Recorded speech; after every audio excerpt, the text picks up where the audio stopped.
Some cases were never solved. Some calls were never traced. The Bloody Mary ritual is whispered at sleepovers and joked about in mirrors. In 2004, 3 students discovered what happens when the legend actually answers. Ria, Karan, and Mehul were living in a small rented apartment, fueled by the absolute skepticism of college students. To them, urban legends were just stories used to pass the time after midnight. They decided to test the mechanics of the dare in their bathroom.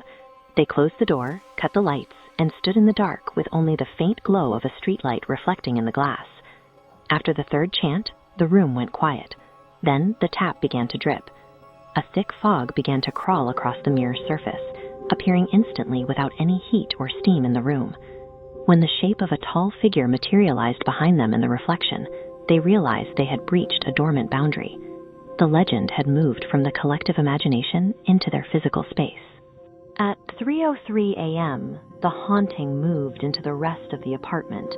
Ria heard a tapping in the hallway and saw a pale woman standing directly behind her reflection in the bathroom door.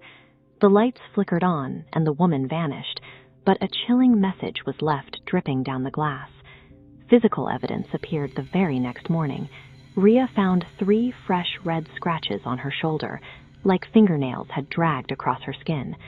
The malicious entity was no longer confined to the bathroom. Later that evening, Karan was washing his hands in the kitchen sink, far away from any traditional mirror. He looked into the distorted reflection of a hanging steel plate above the sink.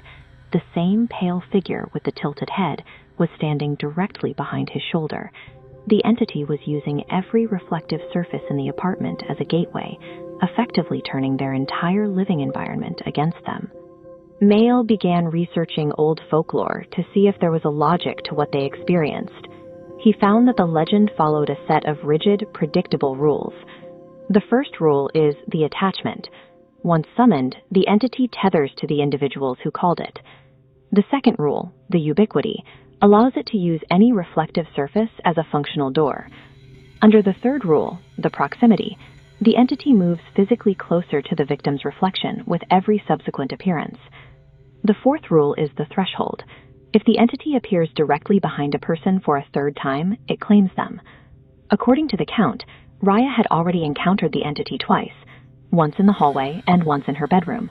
She was 1 manifestation away from the limit. The old folklore suggests that once the ritual begins, these appearances follow a set sequence, making a final confrontation unavoidable. At 3 a.m. on the 3rd night, the power failed. Ria sat up in the pitch-black bedroom, unable to see anything around her. In the silence, she heard a soft whispering. Then, she felt cold, slow breathing against her ear, coming from someone standing right next to her bed. Across the room, the protective cloth draped over her mirror began to move. Pushed outward from inside the glass, it slid to the floor. The mirror was exposed. In the reflection, the pale woman stood directly behind Ria. This was the 3rd and final proximity strike. Ria was unable to move or scream. The entity's presence triggers a physical paralysis, leaving the victim trapped and unable to turn away from the glass. When the power returned, Karan found Ria sitting upright, frozen in shock. They searched the apartment, but the front door was still locked from the inside. Mehul was simply nowhere to be found. In the bathroom, 3 wet handprints marked the glass. Beneath them, a terrifying final message was smeared.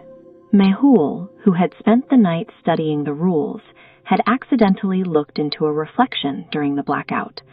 By looking back at the reflection, he had triggered the final strike. Ria moved out of the apartment the next day. She now lives in a home where every mirror and glass surface is permanently covered, but the entity still waits.